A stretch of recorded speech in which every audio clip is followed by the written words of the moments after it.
নমস্কার। ভারত কথার গ্রন্থিমোচনের ৭২৫তম পর্বে আপনাদের সবাইকে জানাই সাদর সম্ভাষণ। মহামতি অনন্তলালের পরম আশীর্বাদে আমরা শুনে চলেছি পূর্ণ ভারত কথা। আমরা গত পর্বে শুনেছি রাত্রিচক, পেচক এবং রাত্রান্ধ কাকেদের দৃশ্য দেখে তরিতে বুদ্ধি খেলে গেল অশ্বত্থামার মাথায়। তিনি ঠিক করলেন এইভাবেই পাণ্ডব পাঞ্চালদের আয়ুষ শেষ করবেন। সামনাসামনি যুদ্ধে তিনি কখনোই পাণ্ডবদের সাথে পেরে উঠবেন না, অতএব এটি একমাত্র উপায়। ইত্যেবং নিশ্চয়ং চক্রে সুপ্তানাং নিশিমারণে। তিনি সুপ্ত অবস্থায় রাত্রির অন্ধকারে পাঞ্চালদেরকে শেষ করে দেবেন পাণ্ডবদের। এই মানসিক সিদ্ধান্তে তার মধ্যে এত উত্তেজনা সৃষ্টি হলো যে তিনি সঙ্গে সঙ্গে মাতুল কৃপাচার্য এবং কৃতবর্মাকে গভীর ঘুম থেকে তুলে দিলেন। সুপ্ত প্রভবত তৌ তু মাতুলং ভোজমেব চ। দুই বীরকেই তিনি দ্রুত ঘুম থেকে তুলে তার পরিকল্পনার কথা জানালেন তার ক্ষোভের কথাও। পিতা দ্রোণাচার্যকে যে অন্যায়ভাবে বধ করা হয়েছে, অন্যায়ভাবে উরুভঙ্গ করা হয়েছে দুর্যোধন, তার উপরে ভীম পদাঘাত করছে দুর্যোধনের মাথায়, যিনি রাজা এবং একাদশ অক্ষয়িনী সেনার অধিপতি। এইসব শুনে কৃপাচার্য অশ্বত্থামার পরিকল্পনার কথা ভেবে আমরা দেখলাম কেমন যেন বিমূঢ় হয়ে গেল। যদিও হার্দিক্য কৃতবর্মার কোন রকম কথা আমরা শুনিনি, তার কোনো বিকারও সৃষ্টি হয়নি। কৃপাচার্য বিমূঢ়ভাবে অশ্বত্থামার কথা শুনে তিনি এবার বুঝতে পারলেন, তিনি খানিকটা সম্বিত পেয়ে এবার বুঝতে পারলেন যে যেমন করেই হোক এই অশ্বত্থামাকে এখন থামানো দরকার, তাকে কিছু বোঝানোর প্রয়োজন। আজ প্রবল প্রতাপী দুর্যোধনকে ভূমিশয্যায় পড়ে থাকতে দেখে অশ্বত্থামার যে করুণা হচ্ছে, কৃপাচার্য কিন্তু এই করুণার সাথে সহমর্মিতা পোষণ করেন না। তিনি সবিস্তারে অশ্বত্থামার কাছে দৈব এবং পুরুষকারের তত্ত্ব ব্যাখ্যা করে দুর্যোধনের অপব্যবহারগুলো এক এক করে বললেন অশ্বত্থামাকে। তিনি স্মরণ করলেন পাণ্ডবদের সাথে দুর্যোধনের সমস্ত অপব্যবহারের ঘটনাগুলো।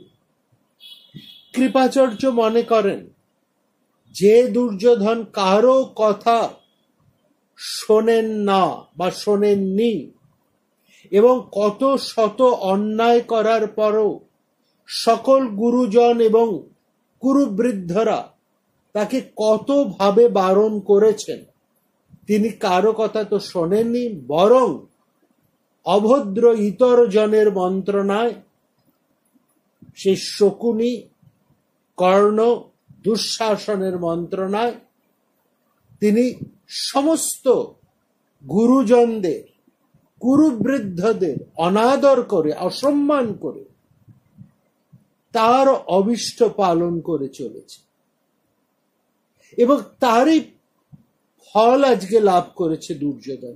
সেই দুর্যোধনের জন্য অশ্বত্থামা কেন এতটা উদ্গ্রীব হয়ে উঠল, এটা কিছুতেই বুঝতে পারছেন না কৃপাচার্য। অশ্বত্থামার এই আকস্মিক পরিবর্তনই তো বলবো আমরা, কারণ অশ্বত্থামাও কখনোই দুর্যোধনকে সমর্থন করেন, বরং তার পিতা দ্রোণাচার্যকে যেভাবে এই দুষ্ট চতুষ্টয়, বিশেষ করে শকুনি, কর্ণ, দুঃশাসনের বুদ্ধিতে, পরামর্শে, ইন্ধনে দুর্যোধন যেভাবে তাদেরকে অসম্মান করেছে, সেখানে বারবার আমরা দেখেছি অশ্বত্থামা তার বিরোধিতা করেছে, সেই অশ্বত্থামা হঠাৎ এতটা পরিবর্তিত হয়ে গেলেন কি করে? তার এই আকস্মিক পরিবর্তনে কৃপাচার্য আশ্চর্য হয়ে বললেন, আজকে যে অন্যায় অপনয় আমাদের এসে স্পর্শ করেছে, আজকে যে আমাদেরকে এইভাবে পালিয়ে পালিয়ে এই গভীর জঙ্গলে লুকিয়ে থাকতে হচ্ছে, তার একমাত্র কারণ আমরা চিরকাল এই দুর্যোধনের পেছনে পেছনে তা কাটিয়েছি, তার পক্ষভুক্ত হয়েই থেকেছি, তার ফলেই আজকে আমাদের এই দশা। অনুবর্তামহে ইয়ত্তু বয়ং তৎ পাপ পুরুষম। বৃদ্ধ কৃপাচার্য তিনি দীর্ঘদিন কৌরব রাজসভার স্থায়ী প্রতিনিধি। মন্ত্রণা দেব সময় বা কোনো পরামর্শর কালে তিনি সব সময় কাছে পেয়েছেন ভীষ্ম, মহামতি ভীষ্মকে, দ্রোণাচার্যকে, পেয়েছেন এদের মতন বিশাল ব্যক্তিত্ব সম্পন্ন মানুষকে। তাই তিনি অশ্বত্থামাকে বললেন, এই দুর্যোধনের মতন অন্যায় মানুষদের জন্যই আজকে আমাদের এই অদ্ভুত বুদ্ধি বিপাকের মধ্যে পড়তে হয়েছে। অনেন তু মমদ্যাপি ব্যাসেন তোপি পতাপিতা। এখন যে বুদ্ধি আমার মাথায় আসছে তাতে কোনটা ঠিক আমার নিজের ভালো সেটাই আমি বুঝতে পারছি না, কোনটা করা উচিত আর কোনটা করা উচিত নয় সেটা আমি সঠিক করে বুঝতে পারছি। কৃপাচার্য এটা বুঝতে পারছেন, এটা অনুভব করতে পারছেন। অশ্বত্থামার যে প্রস্তাব নিয়ে এসেছে সেটা খুব আকস্মিক এবং এটা সম্পূর্ণভাবে নৈতিকতার বিরুদ্ধে। তিনি এটা বুঝতে পারছেন, তারা একটা ঘোরের মধ্যে দিয়ে চলেছেন, কৌরব পক্ষের কেউ বেঁচে নেই। দুর্যোধন উরুভগ্ন হয়, ভূমিশয়ান, অথচ সেই ব্যক্তিত্বশালী রাজার করুণ পরিণতি দেখে অশ্বত্থামার মতো মানুষের মধ্যে একটা আকস্মিক পরিবর্তন ঘটছে। নইলে যে অশ্বত্থামা পিতার মৃত্যুর পর এমন অন্যায় প্রতিশোধের কথা একবারের জন্য উচ্চারণ করেননি, কোনোদিনই তিনি দুর্যোধনের অন্যায় কর্মকে সমর্থন করেননি, সেই তিনি আজকে নিদ্রিত পাণ্ডব পাঞ্চালদেরকে মারতে চাইছেন। কৃপাচার্য বললেন, দেখো, নানা কারণে আমাদের মাথার এখন ঠিক নেই, আর এমন অবস্থা হলে সুহৃদ বন্ধুদের কাছে গিয়ে আমাদেরকে জিজ্ঞাসা করতে হবে কোনটা ঠিক, কোনটা বেঠিক, কোনটা করা উচিত, কোনটা করা উচিত নয়। অর্থাৎ ইতি কর্তব্য সম্পর্কে যখন আমরা কোনো সঠিক সিদ্ধান্ত নিতে পারছি না, তখন আমাদের উচিত সেই সমস্ত মানুষদের কাছে যাওয়া, সেই সমস্ত সুহৃদ বন্ধুদের কাছে যাওয়া। মুহ্যাতু মনুষ্যেন প্রবৃষ্টা সুহৃদৌ জনা, যারা সঠিকভাবে আমাদেরকে সঠিক উপায়টি, সঠিক পরামর্শটি দিতে পারেন, এবং সেখানেই আমাদের মঙ্গল। আসলে কৃপাচার্য অশ্বত্থামার এই হঠাৎ আকুলিত হয়ে ওঠা, এমন একটা বিপরীত আচরণ তিনি মেনে নিতে পারছেন না। এতকাল কুরুসভায় থেকে তিনি যে অভিজ্ঞতা লাভ করে এত বৃদ্ধ হয়েছেন, সেখানে সমস্ত ঘটনার প্রত্যক্ষ এবং পরোক্ষভাবে তিনি জড়িত, সবকিছুর সাক্ষী তিনি। কেবল যে মূল ঘটনা থেকে বিবর্তিত হতে হতে আজকে এই কুরুক্ষেত্রের যুদ্ধের পরিণতি ঘটেছে, এবং কেনই বা আজকের এই বিপুল প্রাণ সংশয়, কেন এতজনের মৃত্যু, এবং কেনই বা তাদেরও এই পরিণতি দুর্যোধনের, কৃপাচার্য তার মূল্য অন্বেষণ করতে বলছেন অশ্বত্থামাকে। তিনি নিজেকে অশ্বত্থামার সঙ্গে একই ভূমিতে দাঁড় করিয়ে বলছেন, দেখো আমরা প্রত্যেকেই মোহগ্রস্ত অবস্থায় রয়েছি, চলো আমরা আমাদের শরীর বন্ধুদেরকে জিজ্ঞেস করি তারা সমস্ত ঘটনার মূল কারণ কি তা সেটা স্থূল বুদ্ধিতে বিচার করে আমাদেরকে সিদ্ধান্ত দেবেন আমাদের কি করা উচিত, কি আমাদের করণীয়। আমরা যেতে পারি প্রজ্ঞাচক্ষু ধৃতরাষ্ট্রের কাছে, আমরা যেতে পারি দীর্ঘদর্শিনী গান্ধারীর কাছে অথবা মহামতি বিদুরের কাছে। তারা এই অবস্থায় যে পরামর্শ দেবেন আমরা তাই করব। তদস্মাভিপুর্মকার্যাম ইতি মে নৈষ্ঠিকী মতি। যারা পুরুষকারের দ্বারা নিজের কাজ সিদ্ধ করতে পারে না, দৈব কিন্তু তাদের আরো বিপদে ফেলে, সে কথাটা ভুলে যেও না। অশ্বত্থামা কিন্তু কৃপাচার্যের কোনো কথাই শুনতে চাইলেন না। কাউকে তিনি জিজ্ঞেস করার পক্ষপাতীও নন। তিনি অশ্বত্থামা বললেন, পৃথিবীতে প্রত্যেক মানুষের একটা ব্যাপার নিয়ে সন্তুষ্টি থাকে, আর সেটা হলো নিজের বুদ্ধি। তুষ্যন্তু চ পৃথক সর্বে প্রজ্ঞাসে প্রজ্ঞাতে স্বয়া স্বয়া। অতএব আমার বুদ্ধি এখন এইটি করতে বলছে, অতএব আমি তাই করব।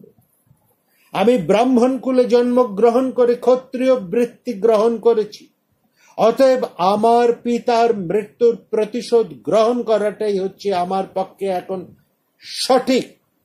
না হলে মানুষের কাছে আমি, ভবিষ্যতের কাছে, অন্য লোকের কাছে আমি মুখ দেখাবো কি করে? পিতরং নিহতং দৃষ্টা কিং ন বক্ষ্যামি সংসদি। এটা ঠিক যে দ্রোণাচার্যের অন্যায় প্রযুক্ত মৃত্যুতে অশ্বত্থামার অন্তরের মধ্যে তুষাগ্নি ধিকি ধিকি জ্বলছিল, কিন্তু দুর্যোধনের করুণ অবস্থা তার ক্রোধাগ্নিকে যেন আরো বেশি উদ্দীপিত করেছে। নিজের মধ্যে বৈরিতা পুষ্ট করে রাখা যার স্বভাব, সেই দুর্যোধন ভগ্ন অবস্থাতেও সেনাপতিত্বে বরণ করেছেন অশ্বত্থামাকে। এই সৌভাগ্য লাভ করে তিনি যেন আজকে দুর্যোধনের পূর্বকৃত সমস্ত অন্যায় ভুলে গেছেন। এমনকি সেই দুর্যোধনের সমস্ত অন্যায় গুলো তিনি ভুলে যেতে চাইছেন বা ভুলে গেছেন, যে দুর্যোধন তার পিতাকেও যথেচ্ছভাবে যে কোনো সময় সমগ্র উন্মুক্ত সভা পর্বে নানাভাবে অসম্মান করেছে।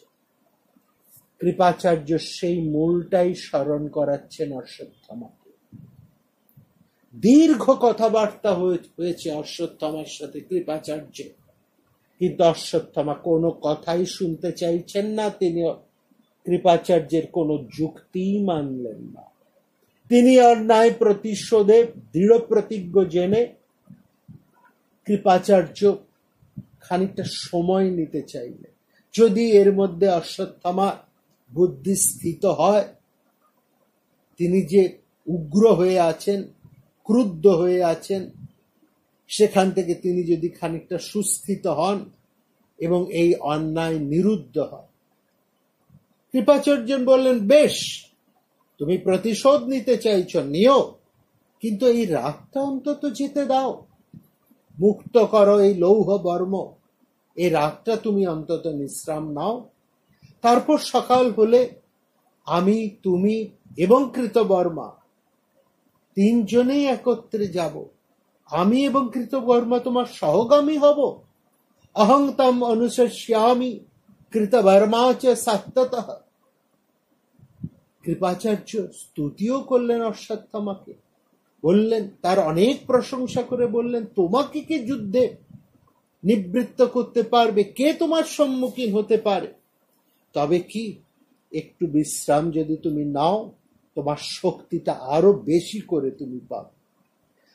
তোমার অস্ত্র শস্ত্র তো সাধারণ অস্ত্র নয়, সবই দিব্য অস্ত্র। আমার অস্ত্রও তাই, এবং কৃতবর্মাও কিছু কম নয়। অতএব আজকে রাতটা তুমি নিশ্চিন্তে বিশ্রাম করো, একটু ঘুমাও। বিশ্রামস্য তমগ্রম সপচেমানিসম সুখম। একটু ভালো করে ঘুমিয়ে নাও, আর কালকে দেখো রাত্রি প্রভাত হলেই পাণ্ডব পাঞ্চালদের যুদ্ধে না হারিয়ে আমি কিংবা কৃতবর্মা কেউ যুদ্ধ থেকে ফিরব না। না চাহং সমরে তাত কৃতবর্মা না চৈবা। কিন্তু আজকে তুমি একটু বিশ্রাম নাও, একটু ঘুমো। কৃপাচার্য অন্তত এটা চাইছিলেন, কিছু না হোক সোজাসুজি যুদ্ধ করে প্রাণ দেওয়াটাও ভালো। এইভাবে অন্যায়ভাবে ঘুমন্ত নিরস্ত্র মানুষদেরকে বধ করার মধ্যে কোন বীরত্ব রয়েছে? আর এটা তো একেবারে অন্যায় কাজ, অধর্মের কাজ। কৃপাচার্যের কথা শুনে অশ্বত্থামা প্রচন্ড ক্রুদ্ধ হয়ে উঠলেন, বললেন কিসের ঘুম, কিসের সুখ? যে মানুষ দুঃখার্ত, যে মানুষ ক্রোধী, যে মানুষ অর্থের চিন্তা করে, আর যে মানুষ কামুক, তারা কখনো ঘুমায় না। অশ্বত্থামা এক এক করে পাণ্ডবদের অন্যায় যুদ্ধের প্রসঙ্গ তুললেন। শিখণ্ডীর মাধ্যমে ভীষ্মের পতন, কর্ণের মৃত্যু, দুর্যোধনের উরুভঙ্গ এবং যেভাবে তার পিতাকে হত্যা করা হয়েছে তাতে অশ্বত্থামা স্থির থাকতে পারছেন না। যথা চ নিহতাপ্যই পিতা মম বিশেষতঃ। অশ্বত্থামা বললেন, আমাকে আজকে কেউ আটকাতে পারবে না। আজ রাত্রেই আমি পাঞ্চালদের, পাণ্ডবদের শেষ করে তারপরে যদি রাত্রি থাকে তবেই আমি বিশ্রাম নেব, তারপরেই আমি ঘুমাবো। আমার এই উদ্যত ক্রোধাগ্নিকে প্রশমিত করবে এমন কোন মানুষ এই সংসারে নেই। নাতং পশ্যামি লোকস্মিং ইয়ো মং কোপা নিবর্তায়। এত কথা বলার পরও আমরা দেখছি কৃপাচার্য চেষ্টা করছে ভাগ্নে অশ্বত্থামাকে শান্ত করতে, একটু বোঝাতে, অনেকটা ভৎসনাও করছেন তাকে। বলছেন ডাল তরকারির মধ্যে, ডালের মধ্যে যে হাতা দর্বি, স্যুপ হচ্ছে ডাল, ঝোল তরকারি, তার মধ্যে দর্বি অর্থাৎ হাতা ডুবিয়ে রাখলে সেই দর্বি বা হাতা যেমন সেই ব্যঞ্জনের সরসতা আস্বাদ করতে পারে না, তেমনি জড় মানুষ অনেক দিন ধরেও পণ্ডিত মানুষের, জ্ঞানী মানুষের সঙ্গ করলেও তার কথার মর্ম বুঝতে পারে না। আমি বারবার বলছি অশ্বত্থামা, তুমি ভেবে কাজ করো, আমার কথা শোনো, পরে যাতে তোমাকে অনুতাপ না করতে হয়। কুরুমে বচনং তাত येन পশ্চান্নতস্পশে। আর একটা কথা মনে রেখো, যে ঘুমিয়ে আছে তাকে কখনো মেরো না, তার গায়ে আঘাত করো না। পাঞ্চালরা সব আজকে যুদ্ধের বর্ম খুলে নিশ্চিন্তে ঘুমোচ্ছে। এই ঘনান্ধকার রজনী কত বিশ্বস্ত, সবাই মৃতের মতো নিশ্চিন্ত নিদ্রায় নিমগ্ন। বিশ্বস্ত রজনীং সর্বে প্রেতা ইব বিচেতস। আর এইরকম বিশ্বস্ত রজনীকে তুমি অবিশ্বস্ত করে তুলবে? যারা সবাই নিশ্চিন্তে ঘুমাচ্ছে তার মধ্যে তুমি অন্যায় কাজ করবে? অশ্বত্থামা আবারও সেই পুরনো কথা তুললেন এবং তিনি শেষ কথা বললেন, আমি পিতৃ হত্যার প্রতিশোধ নেবই নেব, আর এটাই আমার সংকল্প। এ কথা বলেই তিনি রথে ঘোড়া জুটলেন এবং একা রথ ছুটিয়ে দিতে চাইলেন শিবিরের উদ্দেশ্যে। একান্তে যোজে তাসন প্রবাদ বিমুখ করা। আমার ধৈর্যশীল শ্রোতারা, আপনাদের নিশ্চয়ই মনে আছে আমরা বহু পূর্বে আলোচনা করেছিলাম দ্রোণাচার্যকে নিয়ে। যখন আমরা আলোচনা করছি সেই সময় আমরা বলেছি দ্রোণাচার্য তিনি তার এই পুত্রটিকে খুবই স্নেহ করতেন, খুব স্বাভাবিক, তার একমাত্র সন্তান। এই সন্তানের মুখ চেয়েই তো তিনি তার বৃত্তি, ধর্ম সবকিছু ত্যাগ করে তিনি চলে এসেছেন হস্তিনাপুরে। তিনি চেয়েছেন এই সন্তানটিকে প্রতিষ্ঠা করে দেবার জন্য, প্রতিষ্ঠা করার জন্য। এবং তার উদ্দেশ্য ছিল তাই। তিনি চেয়েছিলেন পরস্পর পরস্পর যুদ্ধ করে পাণ্ডব, কৌরব, পাঞ্চালেরা সবাই নিহত হয়ে যাক, একমাত্র জীবিত থাকুক আমার পুত্র। আমার পুত্রকে আমি এই নিষ্কণ্টক পৃথিবীর অধীশ্বর করে দিয়ে যাব। এটাই ছিল দ্রোণাচার্যের সুপ্ত বাসনা। সেই পুত্রের মৃত্যু কথা শুনেই দ্রোণাচার্য অস্থির থাকতে পারেন। তিনি সমস্ত অস্ত্র ত্যাগ করেছেন। সেই দ্রোণাচার্যই যখন তার পুত্র সম্পর্কে কথা বলতেন, পুত্র স্বভাবকে বিশ্লেষণ করতেন, সেই সময় আমরা একটা গুরুত্বপূর্ণ কথা শুনেছি দ্রোণাচার্যের মুখে। দ্রোণাচার্য বলেছেন, আমার এই পুত্র আর যাই হোক, তিনি এটা বুঝেও ছিলেন যে এ কখনোই সৎ পথে থাকবে না। অর্থাৎ অশ্বত্থামাকে ভালোভাবেই তার মানসিকতাকে ভালোভাবেই বুঝতে পেরেছিলেন দ্রোণাচার্য।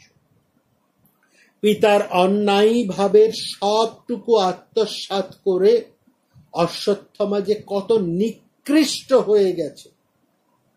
দ্রোণাচার্যের মধ্যে আমরা দ্রোণাচার্যকে নিকৃষ্ট বলেছে সবাই, তাকে বলেছে ব্রাহ্মণ কুল পাংশন। কিন্তু তার ছেলে যে আরো কত নিকৃষ্ট, সেটা পিতা হিসাবে দ্রোণাচার্য ভালোভাবেই উপলব্ধি করেছিলেন এবং বারবার সেই কথা উচ্চারণও করেছিলেন। তিনি বুঝেছিলেন তার এই পুত্র কোনোভাবেই সৎ পথে থাকবে না, ধর্ম পথে থাকবে না, সে ভীষণ অন্যায় হয়ে উঠবে। এবং এটা আমরা তাই দেখেছি। গুরুপুত্র হওয়া সত্ত্বে, গুরুপুত্র হবার কারণে অশ্বত্থামা কৌরব পাণ্ডবদের কাছে যে মর্যাদা ভোগ করতেন, তিনি একজন বীর, পিতার কাছ থেকে তিনি বহু অস্ত্রবিদ্যা শিখেছেন, কিন্তু কোনোটারই গুরুত্ব মান্যতা তিনি রাখতে পারেন না। গুরুপুত্রের মর্যাদা তিনি রাখতে পেরেছেন না, তার বীরত্বের মর্যাদা রাখতে পেরেছেন না, তার মানুষ হিসেবে তার মর্যাদা তিনি রাখতে পেরেছেন। তিনি সারাটি জীবন এমনই কাজ করে গেছেন। যত কিছু অন্যায়, যেখানে যা কিছু ঘটেছে, সেখানে অশ্বত্থামা চলে এসেছে এই মহাযুদ্ধের ক্ষেত্রে। সেই অশ্বত্থামাকে আমরা দেখছি তিনি কিছুতেই রাজি হলেন না। তিনি আজকে একলাই রথ ছুটিয়ে দিতে চাইছেন সেই পাণ্ডব শিবিরের উদ্দেশ্যে। তিনি অন্যায় যুদ্ধেই পথ করবেন। তিনি কোনো কিছু বিশ্লেষণ করলেন না। তিনি শুধুমাত্র পাণ্ডবদের অন্যায়গুলোকেই বড় করে ধরে চলেছেন। আর তিনি জানেন রাত প্রভাত হলে কৃষ্ণ অর্জুন যদি সামনে চলে আসে, তাহলে তাকে আর জীবিত থাকতে হবে।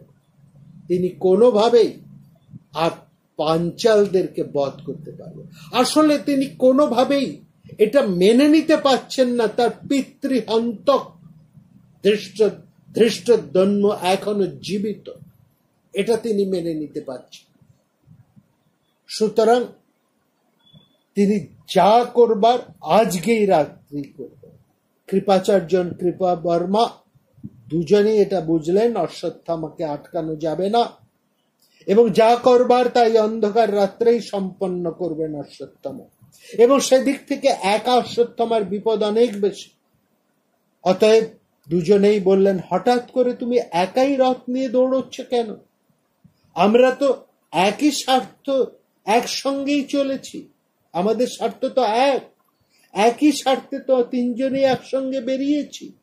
এক স্বার্থ প্রয়াত সত্ততঃ নরসভ। কাজেই আলাদা আলাদা তো আমরা হতে পারি না।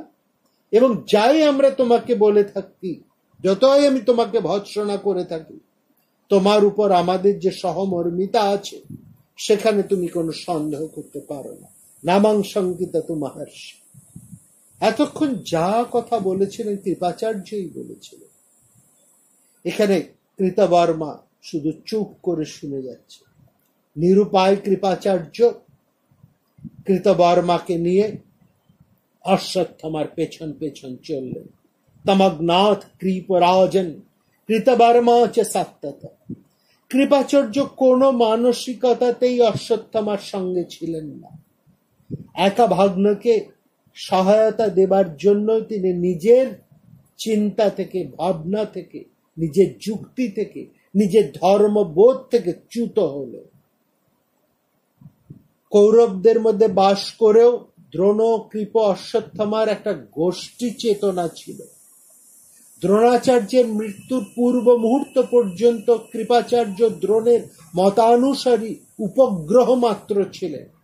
এখন দ্রোণের মৃত্যুর পর তিনি দ্রোণপুত্রের ব্যক্তিত্বকেও অতিক্রম করতে পারছেন না। আসলে কৃপাচার্যের তো নিজস্ব কোনো ব্যক্তিত্বই নেই, সেটা তো আমরা প্রথম থেকেই লক্ষ্য করে এসেছি।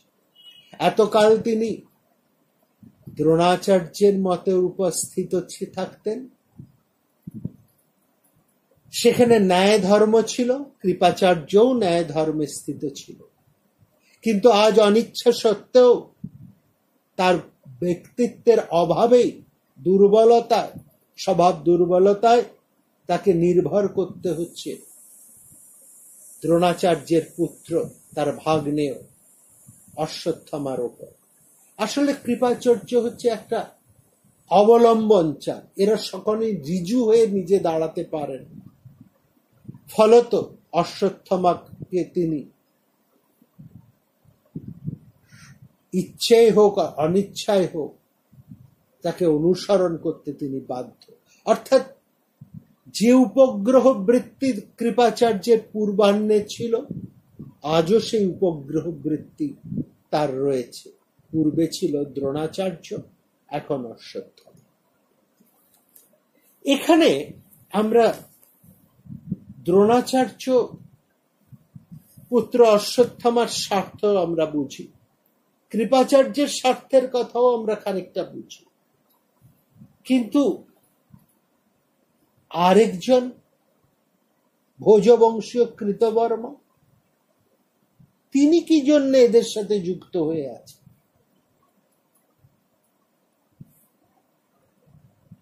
একবার লক্ষ্য করুন, মহাভারতের সেই যুদ্ধ পূর্বাহ্নে ভীষ্ম পর্বে যুদ্ধ আরম্ভ হয়েছে। সেখানে যুদ্ধ হবার কথা যেভাবে, কিন্তু যুদ্ধটা যেভাবে হওয়া উচিত ছিল সেভাবে কিন্তু যুদ্ধটা হলো না। ঠিক ছিল পাণ্ডব প্রমুখ সেনাপতি ধৃষ্টদ্যম্ন, তিনি ঠিক করেছিলেন যে শিবি বংশীয় শৈব যুদ্ধ করবেন কৃতবর্মার সাথে, অর্থাৎ কৃতবর্মাকে সামলাবেন শিবি বংশীয় শৈব। কিন্তু যখন যুদ্ধ আরম্ভ হলো, ভালো করে আপনারা লক্ষ্য করবেন, মনে করে দেখুন, সেখানে ভীষ্ম এবং অর্জুনের সাথে যুদ্ধ আরম্ভ হলো। ভীষ্ম প্রথম ছুটে এলেন অর্জুনের দিকে, অর্জুনও ছুটে গেলেন ভীষ্মের দিকে। ঠিক যেখানে শিবির যাওয়ার কথা কৃতবর্মার দিকে, কিন্তু আমরা লক্ষ্য করলাম সেখানে সাত্যকী ছুটে গেলেন কৃতবর্মার দিকে এবং কৃতবর্মাও ছুটে এলেন সাত্যকীর দিকে। সাত্যকী কৃতবর্মানং কৃতবর্মা চ সাত্যকী। অর্থাৎ দুই আপন জ্ঞাতি পরস্পরের সাথেই যুদ্ধ করতে আরম্ভ হল। এমন হবার তো কথা ছিল না। যুদ্ধ হবার কথা ছিল কৃতবর্মার সাথে শিবি বংশীয় সৈন্য। এই দুজনই একই বংশের মানুষ, সাত্যকী আর কৃতবর্মা, কিন্তু এরা পরস্পরের শত্রু। কৃষ্ণের প্রতি চরম বিশ্বস্ততার কারণে সাত্যকী কৃষ্ণ দেশীদের বিরুদ্ধে যুদ্ধ করছে, আর কৃতবর্মা তিনি পাণ্ডবদের প্রতিপক্ষতার জন্য দুর্যোধনের পক্ষে যোগ দেননি। তিনি দুর্যোধনের শিবিরে যোগ দিয়েছেন কৃষ্ণের উপর, রাগ করে কৃষ্ণের উপর অসূয়া এবং প্রত্যক্ষভাবে তার কৃষ্ণ কোনো ক্ষতি করবার ক্ষমতা নাই, অতএব কৃষ্ণর পক্ষভক্ত যারা, যাদেরকে কৃষ্ণ পছন্দ করেন, স্নেহ করেন, সেই পাণ্ডবদের ক্ষতি করে তিনি কৃষ্ণের প্রতি তার অসূয়া, তার প্রতিহিংসা নিবৃত্ত করবেন, প্রতিহিংসার শোধ নেবেন, প্রতিহিংসা পালন করবেন। সাত্যকীর এই জন্যই ছুটে গেছেন কৃতবর্মার কারণে। তার নিজের বংশ লোক হওয়া সত্ত্বেও, ভোজ বৃষ্টি বংশে এতকাল কৃষ্ণের আনুগত্য থাকা সত্ত্বেও কৃতবর্মা কিভাবে দুর্যোধনের পক্ষ থেকে যুদ্ধ করছেন, একটা পূর্ব শত্রুতার বোধ, সেক্ষেত্রেই হচ্ছে কৃতবর্মার মূল কারণ। কৃষ্ণের কাছে তার এক সময় ক্ষমা চাইতে হয়েছিল। কৃষ্ণের অন্যতমা স্ত্রী সত্যভামার প্রতি তার মানসিক অনুরক্তি ছিল, আর তার নিজের ভাই শতধন্যাও মারা গেছে কৃষ্ণের হাতে। অথচ ঘটনা পরম্পরার মধ্যে তিনি নিজের দোষটা দেখতে পান না। তার যে অপমান হয়েছিল, সেই অপমানের জ্বালা মেটাবার জন্য কৃতবর্মা আজকে কৌরব পক্ষে অবতীর্ণ হয়েছেন। পাণ্ডবেরা সেই জন্যই তার শত্রু হয়েছে। আসলে তার প্রতিপক্ষ কৃষ্ণ, এবং কৃষ্ণের পক্ষভুক্ত যারা, তারাই তার শত্রু। কৃতবর্মা মহাবীর, কিন্তু পাণ্ডবদের সাথে তার যুদ্ধ করবার ক্ষমতা নেই। তিনি তাদেরকে কোনো ক্ষতি করতে চান না। তিনি পাণ্ডবদের সাথে যুদ্ধে পারবেন না জেনেই তার নজর এমন কিছু করা যাতে পাণ্ডবরা কষ্ট পান এবং তাদের কষ্টে কৃষ্ণ যেন আরো বেশি দুঃখিত হন। ধৃষ্টদ্যম্ন, ধনঞ্জয়, অর্জুন, ভীমসেনের মতো মহাবীরের সাথে তার যুদ্ধ হয়েছে, এটা আমরা দেখেছি। কখনো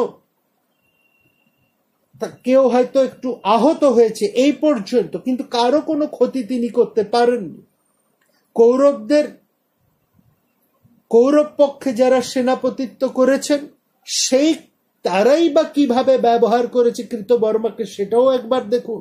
কৌরবেরা কৃতবর্মাকেও কিন্তু সম্পূর্ণত বিশ্বাস করত না, যেমন পাণ্ডবেরা করে না, কৃষ্ণ সাত্যকী করেন না।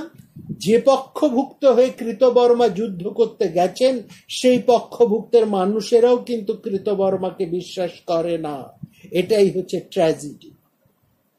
ভালো করে লক্ষ্য করবেন, আমরা বিভিন্ন পর্বে যে ব্যূহ রচনার কথা আপনাদেরকে বলে এসেছি, সেখানে আমরা বলেছি কে কোন অবস্থানে দাঁড়িয়ে আছে।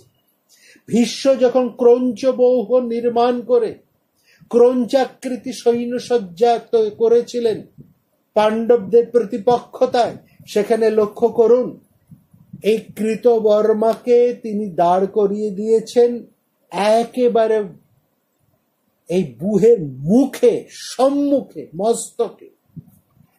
তারপরে যখন সর্বতোভদ্র ব্যূহ তিনি তৈরি করেছেন, সেখানেও কৃতবর্মাকে একেবারে সামনে প্রবেশ দ্বারে দাঁড় করিয়ে দিয়েছেন।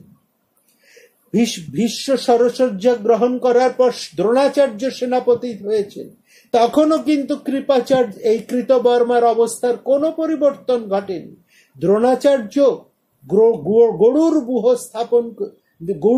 গরুর ব্যূহ নির্মাণ করেছিলেন পাণ্ডবদের প্রতিপক্ষতায়। সেই সূচি ব্যূহের মুখে তিনি দাঁড় করিয়ে দিয়েছিলেন এই কৃপাচার্যকে। এবং দুর্যোধনও যতবার নানাভাবে সৈন্য সমাবেশ করেছে, সেখানেও কিন্তু কৃপাচার্যকে ঠেলে দিয়েছেন সবার আগে।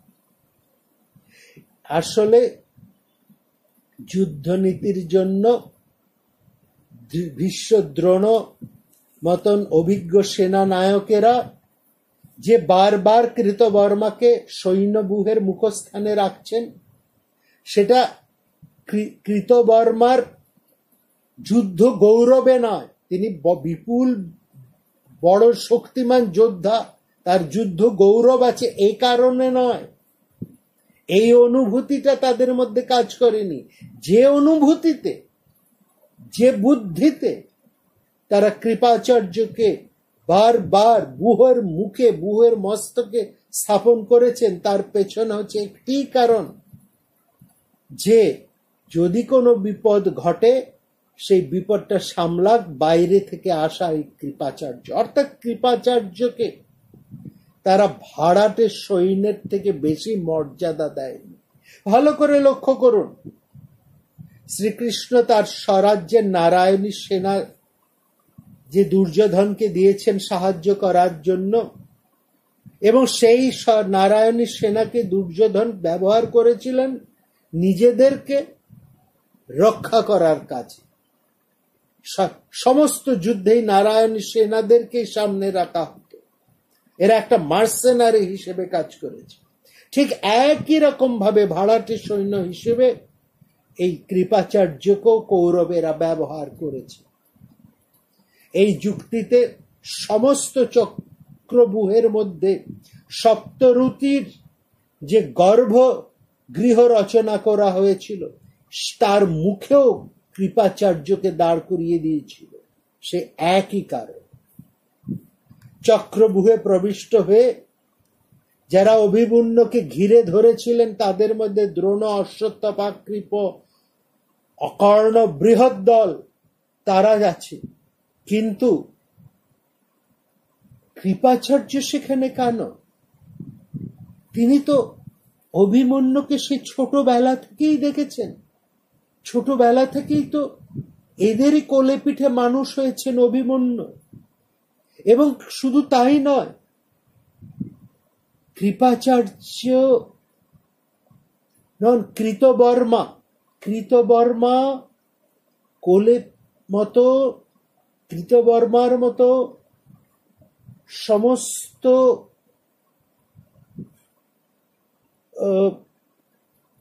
বৃষ্ণি যাদবদের কোলে পিঠে যে বালকটি মানুষ হয়েছে, তাকে যখন সপ্তরথী মিলে ঘিরে মারছে, সেখানে কৃতবর্মা নির্দয়ের মতন দাঁড়িয়ে আছে। তার কি স্বার্থ? এই ছেলেটির, এই অভিমন্যুর বিবাহের বরযাত্রী হয়ে তিনি এসেছেন বিরাটনগরে।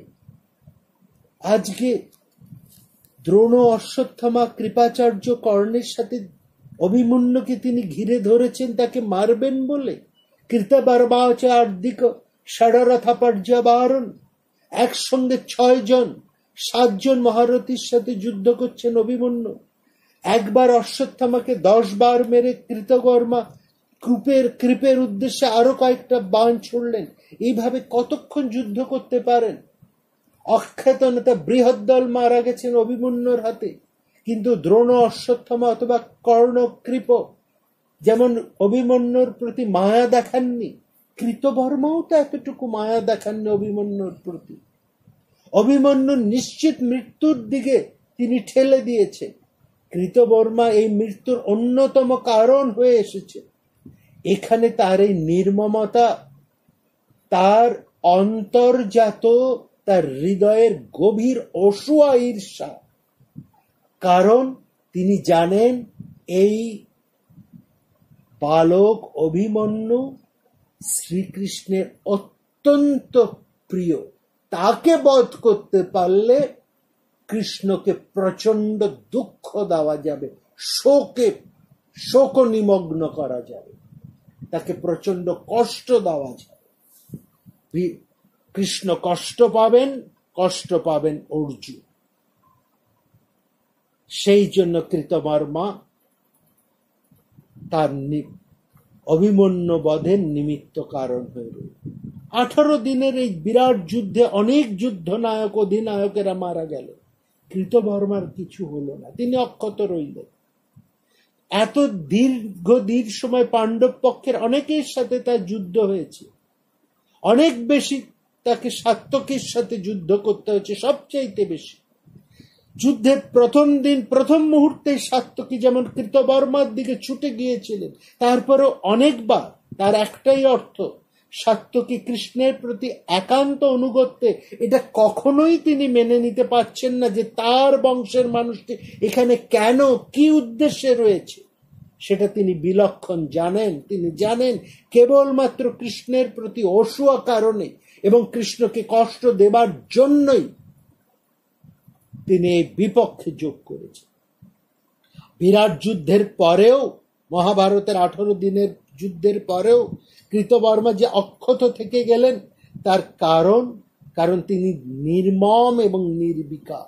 তাকে নিজেকে বাঁচানোর স্বার্থটুকু তিনি খুব ভালোভাবে জানেন। এবং দুর্যোধনের প্রতি বর্ষতায় কৃতবর্মা সৈন্য কেবলমাত্র ভাড়া দেননি, তিনি নিজেকে কিভাবে বাঁচিয়ে রাখতে হয় সেটা তিনি খুব ভালো জানেন। এবং বেঁচে থাকাটাও তো তার বৃহত্তর স্বার্থে, নিজস্ব স্বার্থে। পাণ্ডবদের কোনো যোদ্ধাকে তিনি হত্যা করেননি, তিনি প্রভূত সৈন্য ক্ষয় করেছেন আর অভিমন্যু বধে তিনি সাহায্য করেছেন। কুরুক্ষেত্রের শেষ যুদ্ধে কৌরব পক্ষে যে 3 জন বেঁচে রয়েছেন, একজনও কিন্তু ভরত বংশীয় নয়। কৃপাচার্য তিনি পঞ্চাল, অশ্বত্থামা পঞ্চাল এবং কৃতবর্মা তিনি ভোজবংশী।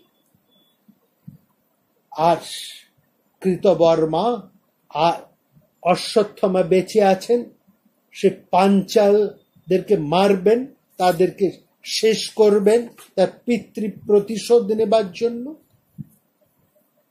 কৃপাচার্যেরও একটা অর্থ আমরা বুঝি, কিন্তু নৃশংস মৃত্যু ঘটানোর মধ্যে কৃতবর্মার ব্যক্তিগত ক্ষোভ কি মিটেছে? অশ্বত্থামা কৃপাচার্যের কথা আমরা বুঝতে পারি, দ্রোণাচার্য একজনের বাবা, আরেকজনের ভগ্নিপতি, কিন্তু কৃতবর্মার কি?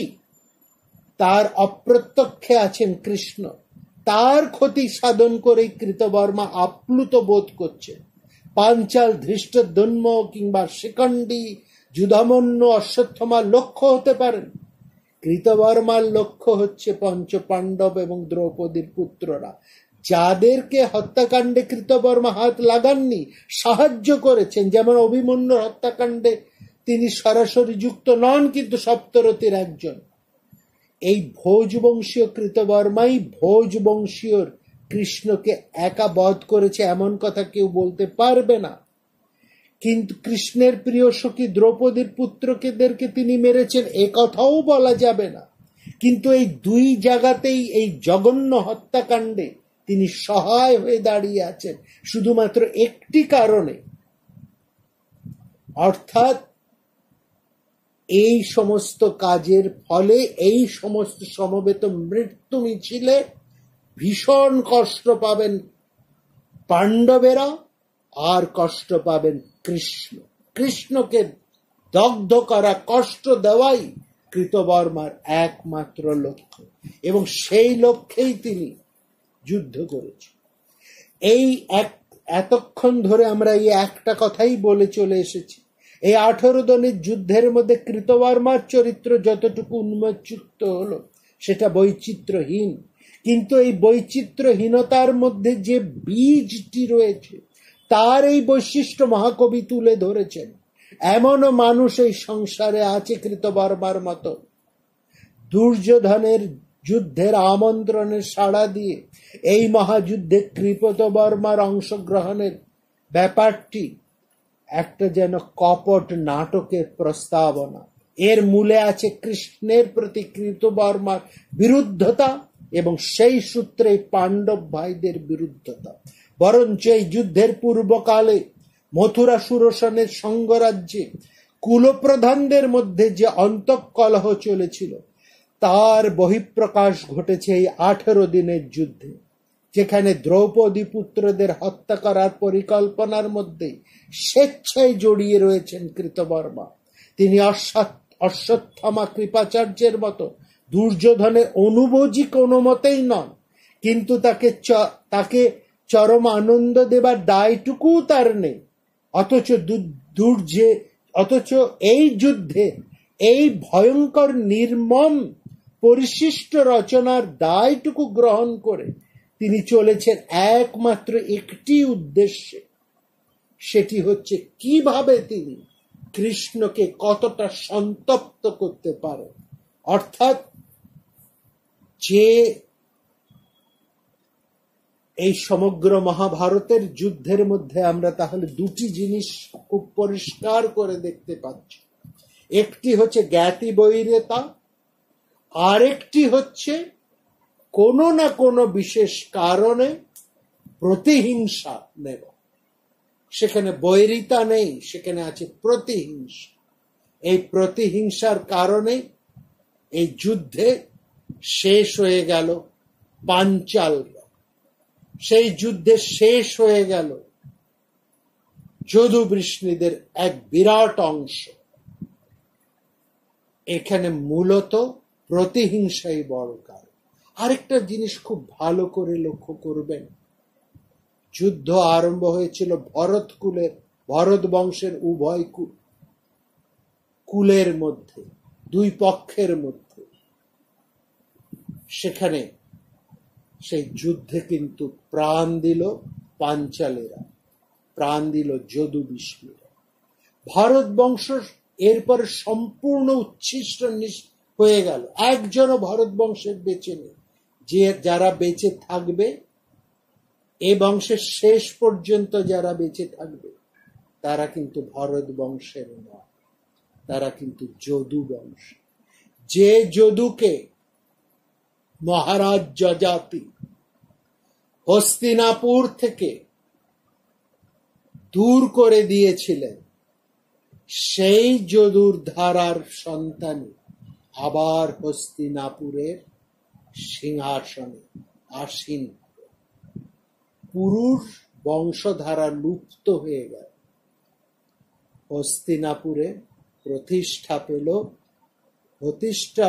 হস্তিনাপুর থেকে বিতাড়িত যদুর বংশধারা। এটি একটি মহাকাব্যিক এক চরম উদাহরণ। আমরা বলতে পারি এটা কি যে ঘটনা ঘটছে, সেই দিকে খুব ভালো করে আমাদের নজর রাখতে।